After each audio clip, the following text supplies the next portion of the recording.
I want Ruth Conniff to get her take on this. She is the editor of the Progressive magazine. Ruth, good to have you with us today. Great to be with you, Ed. Unpack this for us. Your thoughts on this news cycle that is continually owned by Trump.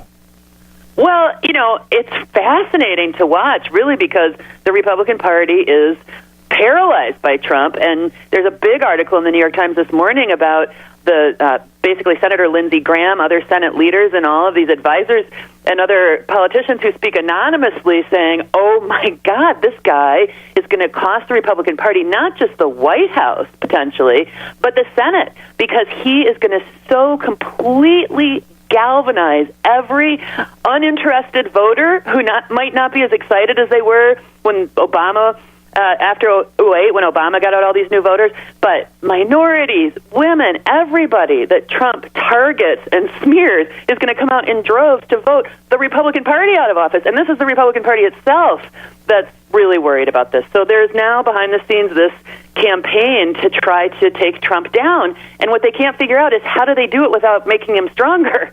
Because he thrives on being the anti-establishment candidate. He thrives on attacks.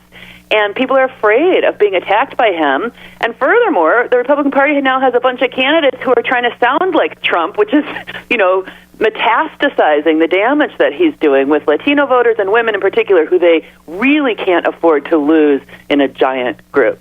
Well, clearly the next question from most journalists, I think, is going to be to the other candidates. What do you think about targeting the families of terrorists? I mean, isn't that the natural follow-up? To draw a contrast and comparison? What do you think?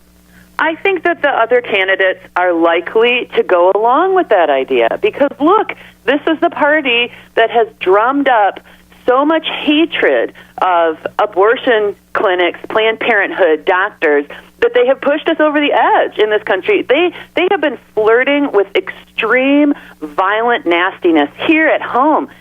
Talking about people in other countries is nothing compared to that. So I think this is another example of Trump pushing the party in a direction that is really dangerous. And it's dangerous not just to the ultimate fate of the Republican Party, but really to our country. It's a very, very crude and vicious, nasty politics. And of course it catches on. There's a real potential for stirring up the crazy in this country, and it's dangerous. We've seen it before.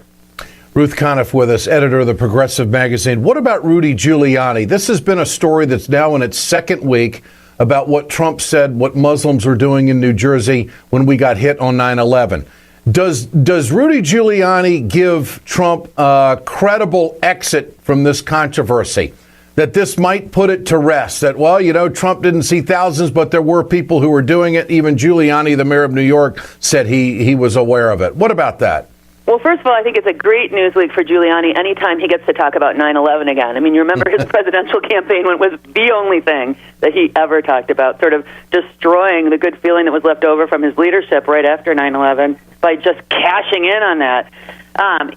I don't think Trump minds the controversy. Trump is all about controversy. He's the Ann Coulter of the Republican field. So this is, not, I don't think, important to rescue Trump. But I think, again, it's an example of a really crude kind of politics that's, the Republicans have spent all week talking about how telling people that abortion doctors are Nazis doesn't cause crazy people to want to shoot them, which is not a credible argument. It's the same thing here. Talking about Muslims as being this, animal-like, vicious group of people is going to cause some really nasty stuff, and we've seen it before. We've seen attacks not just on Muslims, but on anybody who looks vaguely brown across America when we see this drumbeat of xenophobia, and it's bad. It's bad stuff, and I think it serves a particular political purpose in the Republican primary, and the nation pays a price for it. Is this a surge by Marco Rubio? The latest poll, Trump at 27, Rubio up to 17, Cruz at 16. Cruz doing very well, by the way, in Iowa. This is a national poll. And Ben Carson falls.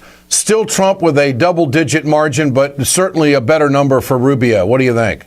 I think Rubio is the great hope of the Republican establishment, and I think that a lot of the support for Rubio is this really, really strong hope that the Cruz wave doesn't go anywhere because Cruz is so despised and crazy and mean. And I think that you'll see whether Rubio really has the chops that people, it's a Hail Mary with Rubio. He's young, he's Latino, and that sounds good to Republicans. I don't know that he's really such a strong candidate, but he's sort of the only one in the race that looks sane, and I think that's why people are really hoping for him. Ruth Conniff, always great to visit. I appreciate your time. Thanks, Ruth. Great to be with you. Thanks. Editor of the Progressive Magazine with us here on Ed Schultz News and Commentary.